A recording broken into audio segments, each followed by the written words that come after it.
పంచాయతీ ఎన్నికల గురించి ఏం చెప్తారు? కాంగ్రెస్ ఎంతవరకు విజయం సాధించింది అనుకుంటున్నారు ఇందులో? చూడండి, పంచాయతీ ఎన్నికల్లో మా కాంగ్రెస్ పార్టీ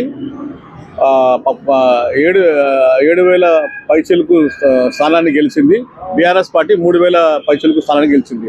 అంటే 98 నియోజకవర్గాల్లో 95% మా కాంగ్రెస్ పార్టీ తెలంగాణ పంచాయతీ ఎన్నికల్లో గెలిచింది.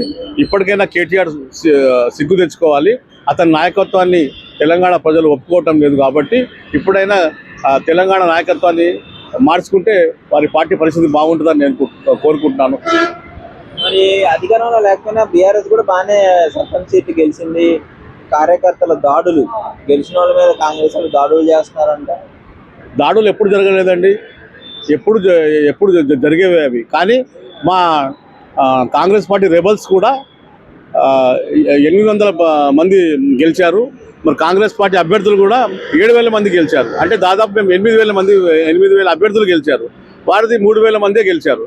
అంటే దాని అర్థం ఏంది? కాంగ్రెస్ పార్టీకి బలం ఉందని ఇక్కడ స్పష్టమైపోయింది. వచ్చే గ్రేటర్ హైదరాబాద్ ఎన్నికల్లో కూడా మా సత్తా చాటుతాం.